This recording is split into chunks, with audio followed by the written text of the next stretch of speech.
Layer 2 Publishing presents Quest for Roshan, Book 2 in the Enora Online Fantasy Lit RPG series by Arlo Adams, narrated by Brian Mesler. 1. Roshan, gone. She moved farther away with every passing moment we spent in that God's forsaken forest. The governor's men who'd burst into the inn room and taken her woke my wrath. Now I intended to administer some rather ugly justice. When I caught up to her, people were going to freaking die. In the meantime, I had aggression to disperse. My hands choked the staff like a baseball bat. I rolled it in tiny circles over my shoulder as I eyed my target, stepped into the motion, then swung for the fences. Of all the stupid, thwack, crap I've done in my life. Text floated above my target's head as it launched from the tree branch and careened into the thick underbrush with a squeal. Critical hit. I eyed the bottom of my heads-up display, or HUD, which I'd customized so combat messages displayed 3 lines of text at a time. Mortal wound. You have vanquished a level 1 squirrel. 13 XP. You have gained +1 to your stealth skill. Dark alignment +1. Alignment, light +47. Rank, good. Next threshold, light, times 250. Rank title, esteemed. When I'd first changed the text log, messages swamped my screen. Even though the blur of the outside world cleared when I focused beyond them, the clutter proved annoying. The way the lines of text rolled like turning scrolls was cool, but I liked this new layout better. Tweaking it so I only received preferred messages took an hour of trial and error in the God's forsaken woods. But who needed to see the damage inflicted in a cumbersome log when floating combat text above my target's head reported the same? My OCD fired on all cylinders. A squirrel, my love. I shot a glance over one shoulder at my half-elf companion, who ambled along the narrow dirt path about 20 feet away. Hey, at least I got a stealth rank up, even if I lost a point of alignment. That's wonderful. But Priya's tone contradicted her words. Errant shadows cast by the tree canopy above danced across her angular but delicate features. She nudged a rock with the toe of her boot. But they've done nothing to offend. Besides, they're cute. Why kill cute things? Another target clutched a nut between its greedy little paws on the ground nearby. I activated my stealth and advanced on the little bugger, this time envisioning a wild croquet stroke. Because I'm pissed off. I wound up, stepped into my swing, and thwack! Critical hit. You have vanquished a level 1 squirrel. 11 XP. Dark alignment +1. Alignment, light, +46. Rank, good. Next threshold, light, times 250. Next rank, esteemed. Priya's disposition with you has decreased by 1. Current disposition, beloved. 499 of 500. Priya cringed. Yes, I sense that. But I don't believe these innocent creatures are the source of your anger. A thin eyebrow ticked up on one side. I huffed and high-stepped over a tangled mess of ground cover. Freaking vines. The yearning in my chest is distressing enough without your unnecessary violence toward inconsequential foes. A creeping sense of emptiness tempered the anger I used to suppress my longing for my healer's return. Priya's emotions had me bouncing back and forth between the two. The trait first manifested when we resurrected in the village that morning. Priya's compounded sense of fear and loss had crawled through my gut as I embraced her. At first I'd thought it was just empathy. Then when she'd become angry, a tightness filled my chest. My teeth clenched, and I realized a supernatural bond had formed. More surprises. Thanks, Enora. Death was traumatic enough, and the resurrection sickness was no ballgame either. According to the AI who welcomed us back to the world, the sickness would get worse each time we experienced it. That wasn't an attractive proposition, considering I'd quaked like a car crash victim the first time. But then Priya had resurrected next to me, and the strange, unnamed magic crashed over us in an invisible wave, a real clincher to what had already started out a terrible day. I grew up in these woods, Gemini. I hunt the wildlife because it feeds me. I don't share the royal appreciation of hunting for sport, nor do I take out my anger on innocent beasts. But it wasn't like I was killing real animals here. It was a game world. These things respawned. She caught up and fell in step next to me, though she required much longer strides to keep pace. I slowed as a question occurred. Are you telling me you've never noticed the animals in the forest reappear after you kill them?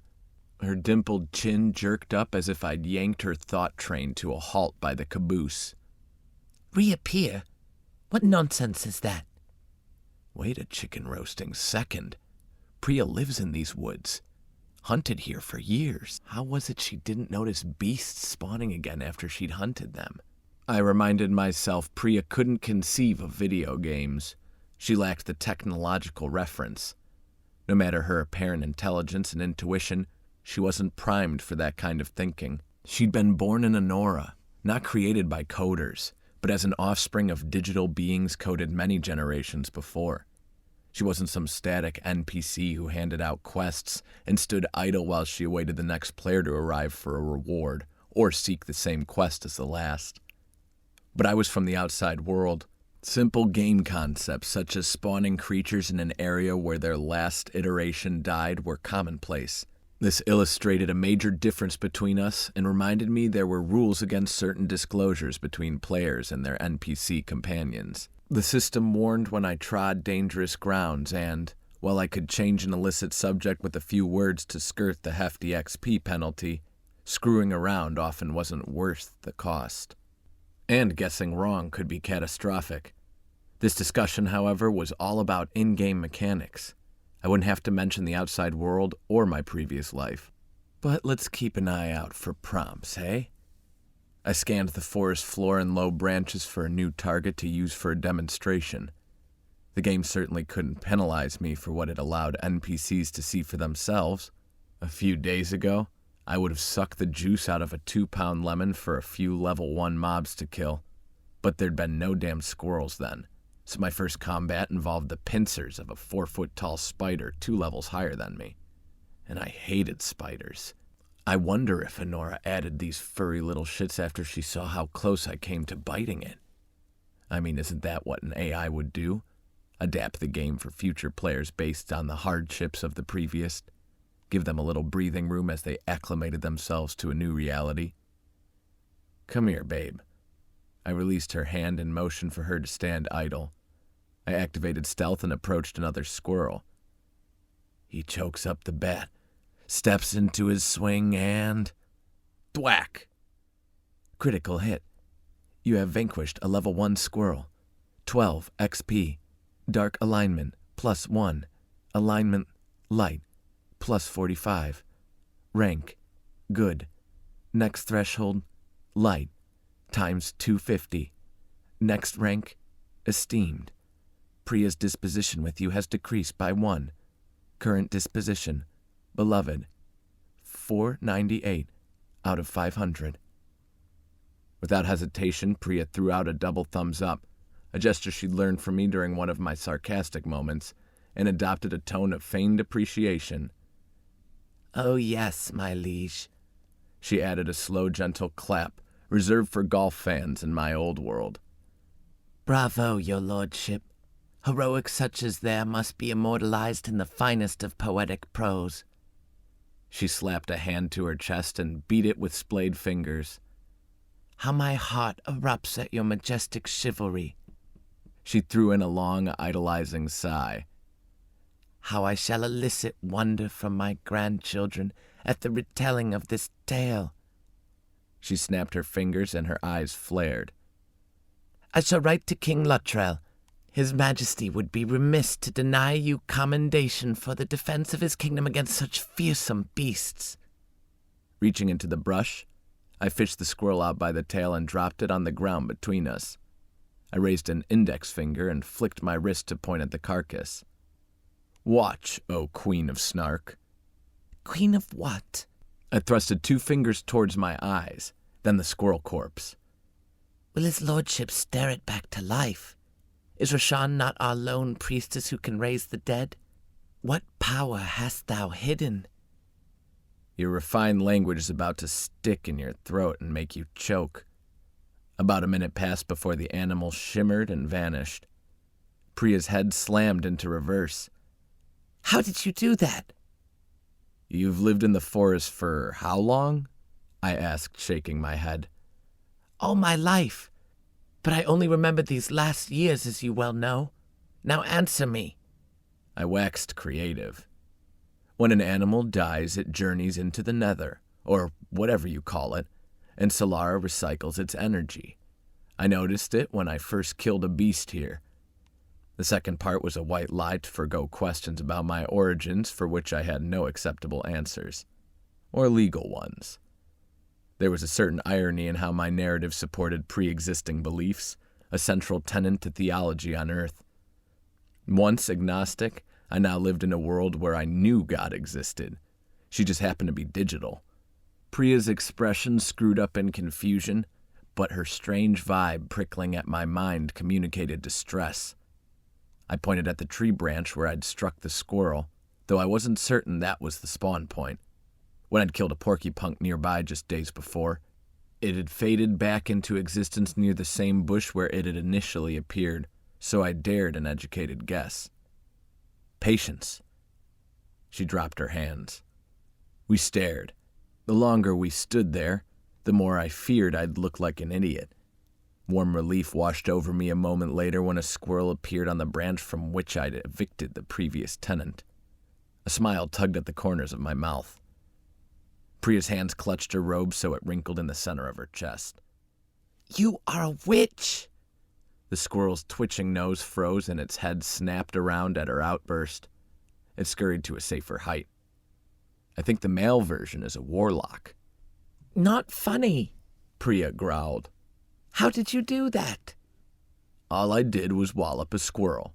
How is it you've lived here your whole life and have never noticed this? You take your gift of recollection for granted while mine measures the years of a child's, unless you've forgotten. I winced and rubbed my hand in a small circle between her shoulder blades. I forget about your memory. I'm sorry. She nodded and we paced up the trail. Priya's disposition with you has increased by 2. Current disposition, beloved, 500 of 500. Before Kroll had swiped her from these woods and swept her underground to do his lord's bidding, Priya had been kidnapped by another minion of the Dark Underlord Kame, with whom I'd shared select threats via a magic picture frame 2 days earlier. The story nagged at me. If Kame wanted her, why not just have her taken to his stronghold, fiery pit, or wherever he dwelled in the first place? If the shadow essence she contained was of such value to him, then why not just get it done? Why not carry the glass globe in which Kroll imprisoned her to his dark domain? Was it because Kroll had used her as a taskmaster to manage the beings who tunneled beneath the dark wood? Was the journey long? Priya's memory of her captivity was spotty and of little help. Her unsteady energy tugged at my chest. It was like having 2 people in one body. I busied her mind with a question in hopes a distraction would lighten the load she was unwittingly dropping on my psyche. Do you skin animals immediately after you kill them? She nodded. Jara taught me. Walk me through it. Your expressions are strange. Are you asking me to tell you how I skin animals? I nodded. I place my hand on the slain breast, say a word of thanks to Solara, then skin it with a knife. On our first few hunts, my stomach hadn't taken well to the plentiful blood from my misshapen knife strokes. The wretched scent made me sick. But repetition and practice both desensitized me and lessened my mistakes. Moving fast helped, too, as I found myself focused more on the process than my disgust. It's best to act with purpose and accuracy. Otherwise, other predators might sniff out my work before it's done. What about your magic ward? Isn't it supposed to keep predators at bay? Priya huffed. Yes, silly man, but it seems unfair to use it against defenseless animals. Where's the sport in that? Her lips pursed. I thought you weren't into the royal hunting for sport. That is a totally different thing. I'm talking about working for what I eat. It's a question of honor. I can respect that. But it still didn't answer my question, so I rolled it over in my brain. If she cut into a beast before it vanished, its corpse might stick around longer, and she might not see the remnants disappear. Skinned animals might not vanish at all. My insatiable curiosity to understand everything about my new world's SOPs created more questions than answers. Did you usually hunt in the same areas? Did you ever go back and find their corpses picked clean by predators? I'm not a monster, Gemini. She slapped the back of my hand. I tilted my head to one side. What do you mean? I don't leave them in the open to rot. I bury them. This wasn't my day. My shoulders dropped as I let out a long sigh. Why add to her distress? Clocking squirrels with the staff wasn't brightening my mood over losing my healer and friend anyway. A squirrel chose that moment to skitter across the path about 20 feet ahead. Holding Roshan's staff in both hands, my gaze skimmed the knotted weapon. Staff of Endless Bounties. Level 8. Slot. Weapon. Type. Two-handed staff. Quality. Uncommon. Durability. 47 of 50. Damage. 10 to 14. Light magic. +3. Increases the chance you will find magic items by 9%. Intensifies the power of light spells by 2%. Soulbound to Roshan. Clan Fortuan. Roshan had been the only one of us with the foresight to secure her weapon before crawling into bed at the inn. It slid through the opening in the top and into the black void. My inventory pane popped up on the right and confirmed it was stashed. I didn't mean to bark at you, Priya said. About burying the animals. I'm sorry, too. I was just distracting myself with the squirrels. I guess I'm trying to distract you from my stupidity, too. You're not stupid, Gemini. Her tone indicated I was an idiot for thinking I was an idiot. Roshan decided her binding could wait until morning. You wanted her to have time to think about her point allocations. No one before showed her this kind of respect. They made decisions for her. Empathy and stupidity do not equate. That made me feel a little better, but didn't quite satiate my hunger for self-abuse because I'd made other mistakes. We're only traipsing along this path for the second time and giving those sellsword bastards who took Roshan a gaping head start because I didn't bind us to the inn. I kicked at a rock, missed, then stumbled. You have learned a new skill. Idiot. Whenever you do stupid things, you appear stupid. Your idiot skill is rank 1. Charisma, -1. Effect duration, 10 minutes. I peered up at the leaves blocking the sky. Maybe the AI was trying to cheer me up. Priya gripped my hand. With another long sigh, I gave her a consoling squeeze. Her tension barely waned, and it was unfortunate I could tell. Blaming yourself won't get us there any faster. And what of me? I lay in that bed with you, reveling in the warmth of my companions one moment, unprepared for conflict at the next. Why didn't I use my sleep spell? My weakness has cast our companion into peril because I lay unready to fight for her. Solara blesses me with such inspiring companions, and I... She pressed a finger of her free hand to her lips, searching for the right words. Crapped the bed? Flubbed it? You got nothing on me, sister. I was thankful our link was emotional and she couldn't read my mind. Take your own advice. Blaming yourself won't bring her back. Would you kill a dragon with your bare fists? She shook her head. The depravity of the human spirit continues to astound me. Despite Jara's warnings, I still find myself surprised by acts of men who sell their decency for power and coin. Men like Kroll. She turned those sea-blue eyes on me as she pushed out her bottom lip. The innkeeper seems so kind. Are you certain he was complicit? For a woman whose mind was wiped, she had a hell of a vocabulary. The thought reminded me of a unique quest in my log. Not on the up and up. Your wonderings about Jara's true motives could serve you. Find out the true nature of Jara's relationship with Priya Sky. Level, NA. XP. commensurate with your level at the time of completion. A blessing granting you 1 full level. A quest promising a whole level enticed me, but I didn't even know where to start. Maybe there would be breadcrumbs to follow. Meantime, I gazed at Priya and considered amnesia victims in my old world. People lost their memories, but still knew how to tie their shoes and use words they'd always spoken. Enorians, like my companion, seemed governed by similar rules, even if magic caused her fugue. Gem? What's that? I asked. Oh, right, the innkeeper. Yeah, I'm sure someone involved him, whether under threat or by choice, motivated by coin or a promise of the governor's favor. Simple logic proves it. There's no ruckus prior to their arrival. Did you notice the door didn't splinter when they kicked it in? It was all for show. They had a key. You speak true, my liege. I wish you'd call me Gemini more often.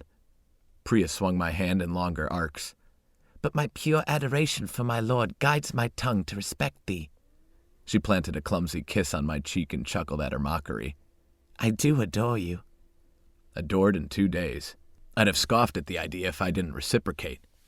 I wondered if our love at the cave or the inn the previous night had played a role in this sharing of emotions. Bonded us somehow. I feel the same, although adore is too weak a word. A new emotion bled into the surrounding air. Does it give you pause, Gemini? The speed at which we have become endeared to each other? Is it unusual? A nervous wrinkling crept across her forehead. I sense hesitation in you. So much for hiding that. I reminded myself I no longer lived in a world where pretension was as natural as the wind, where people had to do their mental mating dances before they could profess feelings for one another. I'd weirded out enough women in my former life to appreciate one where 2 beautiful creatures could adore me in a couple hours. But I couldn't say any of that to Priya. Did my poisoned wood elf lips leave a burn? I jerked away the 2 fingers pressed against the spot on my cheek where Priya had planted her kiss. Your lips leave the blessings of your warmth indelibly tattooed on my soul. She spat projectile laughter. You swell with poop. Do you mean to say I'm full of shit? Yes, she nodded with enthusiasm. That's what I meant. Well, your pure adoration for your lord swells equally with feces. I noticed a trend in Priya's speech patterns. Though she still spat formal usages with regularity, she added more contractions to her dialogue. I wondered whether that was adaptive programming inserted into binary genetic code generations ago. I was a nerd like that. I tweaked a ticklish spot I'd discovered above her hips. Besides, I've been accused of worse. Priya jumped, twisted, then scowled. Bastard. Something skittered across the trail and I flinched. Squirrel, level 1. No more squirrels, Priya said. I'm not going to kill the squirrel. Thank you. A new emotional wave punched me in the gut. I can feel you worrying about her. I do worry. Is that strange? Hell no. I'm sick over it. I slipped my arm around her waist and she grasped my hand. If it makes you feel any better, I think the governor wants his eastern prize intact. The ruffian I found manhandling her at the lake, you know, the one she stabbed, hadn't wanted to leave a mark. He'd as much as said so. At the inn, the governor's men weren't rough with her either. I think we can take small comfort in the extremes they've gone to not to harm her. As a bounty, I think a concubine is worth more without scars and bruises. Priya stopped in the trail's center, spun out of my grasp, and scowled. How can you speak as if it's a trifle that a woman would be kidnapped, dragged so far from her home, then sold into bondage? That such a majestic creature would be treated like a rare artifact and not scratched to keep her value. You mistake my emotional suppression for indifference. I keep my tone low. Don't equate me with those bastards. You've been walking on this trail for hours with me, feeling what I feel. Shit, Priya said. It might have been the first time I heard her use a cuss word, unless one counted bastard, which I didn't. You're right. She patted my cheek. Would you accept pleasure tonight in penance for my atrocious disregard? No apology necessary. What are you saying? Good. But you still must leave the squirrels alone. I activated stealth, jumped to the side, then crept behind her. You have gained +1 to your stealth skill. Whoa, I skilled up. Priya's ears twitched. She turned, squinted, then shoved me. Got you. Nice. But hey, I gained a skill up sneaking around you. You're not even an enemy. You mean to say you needn't have killed these squirrels? You would focus on that. I just told you I advanced. Priya smiled. Correlating feelings to thoughts would take getting used to, but the devious grin was unmistakable. You were screwing with me. She nodded. Now come, I'll assist you. Pass me by undetected. It seems we were both hunting distractions. I faded from view again and slipped into the bushes at the foot of a nearby tree. When she paced ahead, her blonde curls danced on her shoulders as she swiveled her head to search for me over each shoulder. I slipped past her a few feet ahead. +1 stamina. Bonus, I muttered. Priya lunged and shoved me with both hands. One ankle crossed the other, and I hit the dirt. Hard. I huffed, awaiting a burst of high-pitched laughter and the accompanying shoulder bouncing. When it didn't happen, I peered up to find her high elven cheekbones tugging at her cheeks, her eyes wide, her mouth agape. Priya extended her finger. Gem.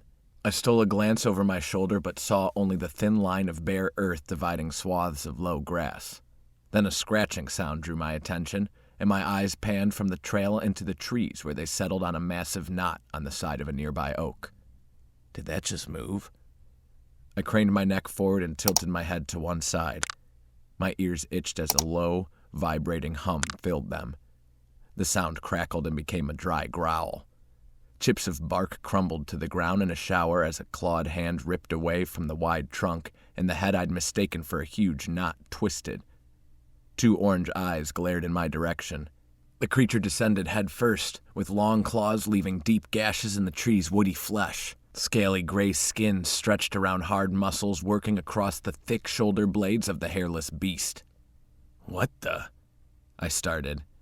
It's a Velik, level 10 beast. These tree-dwelling beasts boast pigment in their scales that act as camouflage, often called tree demons by natives because of their glowing eyes and humanoid forms. They are not undead or underworld creatures. For once, the system message provided some details about my target, but I'd found I'd rather not have known. The newer bow of light constructed for me by the matron of the wood hadn't been soul-bound because Enora was never simple. So when I scurried to my feet and whipped around, it was my low-level bow I shrugged off my shoulder and down my arm. Luckily, I stuffed it in my bag to sell to a vendor in Brumhill before the actions of murderous kidnappers altered my plans. The Velik dropped the final few feet to the ground, hands first, then planted its clawed feet. It crouched there, glowing orange eyes flicking between Priya and me.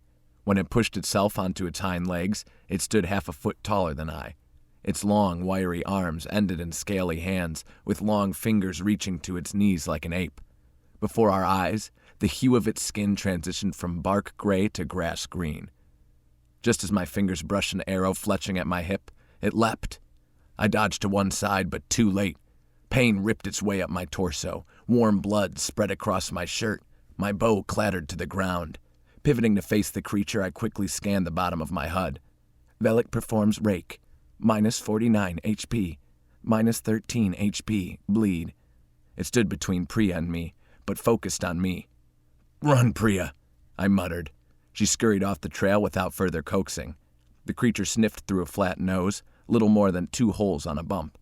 It tilted its head to one side, sniffed again, then scanned me from high to low.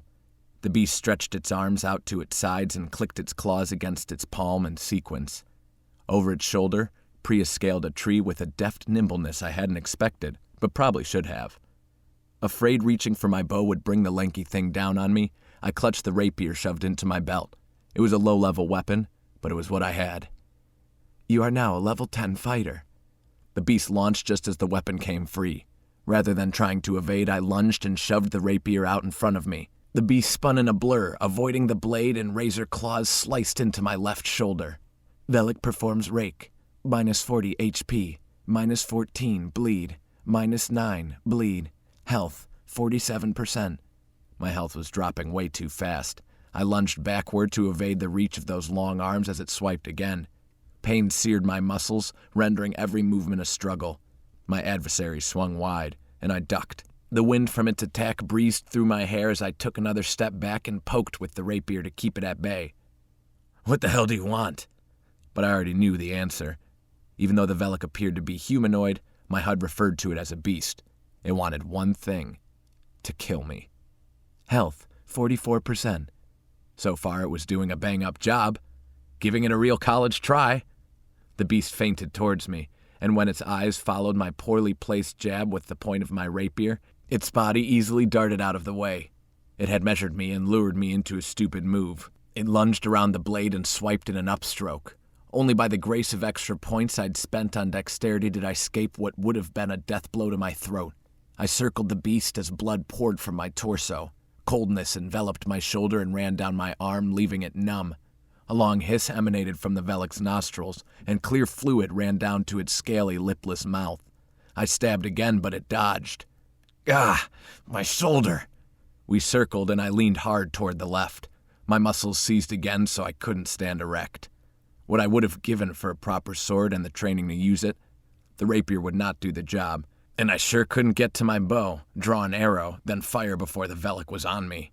Mental note: weapons training now. A frame of orange flashing light circled my vision.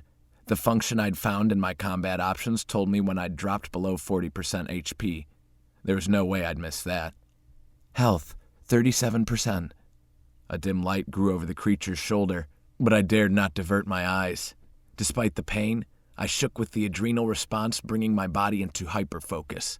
The beast swung a long arm and I ducked, but my body refused to cooperate with the extra stress through my slashed anatomy, and I landed on my backside. I should have summoned Click. Note to self: always summon your pet when in the wilds. To its credit, the system didn't give me any idiot points. Health, 27%. The creature dropped its arms and stood tall, staring down at me. Another hiss erupted from its nostrils, and its mouth gaped in a black grin displaying long yellow fangs. He was beyond the reach of my rapier as I sat on my duff, but I was also out of his range and wanted to keep it that way. I cast a spell with a 2-second cast time. The creature stared at me contemplatively and then tried to step forward. You cast Vine Entrapment. Thick vines erupted from the grassy earth and encircled the beast's legs. Velik is bound. A piercing squeal of rage erupted from the beast's gaping jaws as I threw my free arm across my chest wound and struggled to my feet. The light behind the beast vanished, and the Velik's head dropped. It hovered in a circle from toes to heels and back as the vines grasped its legs to the knees, little green Z's chained above its head. Priya casts Sleep. Velik is sleeping. My gaze shot to the tree she'd climbed to find her scurrying down, easily gripping branches, then dropping the final few feet. Health, 17%. She sped across the path and onto the grassy land before me. Get a health potion! As I nodded and reached into my bag, she began to pull her shirt over her head. What are you doing? I asked. Sleep effect ends. The Velik's eyes blinked open. They flared with anger and it hissed. I gaped over Priya's shoulder as my vines untethered from the beast and slithered into the earth. A clawed, scaly hand raised high over Priya's head as the beast prepared to strike. My legs tensed as my instincts urged me to lunge forward and push Priya out of the way, but then a bright glow of golden light reflected off the Velik's face. The monster dropped its arm to its side with a leathery slap and stared. A low whine that sounded like a whimpering dog's escaped its throat. I sighed and sucked down a large health potion. You're a genius. With her arms crossed over her breasts, as her glowing ward sedated the beast, she shook her head in derision. If I was a genius, I would have exposed my ward in the first place. What now? I peered down at my HUD. Health, 67%. I raised the rapier and stepped around her. Now I'll run the bastard through. You will do no such thing, a low feminine voice said behind me. I spun around, rapier at the ready, then froze. The tall woman with flowing blonde hair, not unlike my companions, peered past me at the charmed beast. Priya and I spoke her name simultaneously. Jara.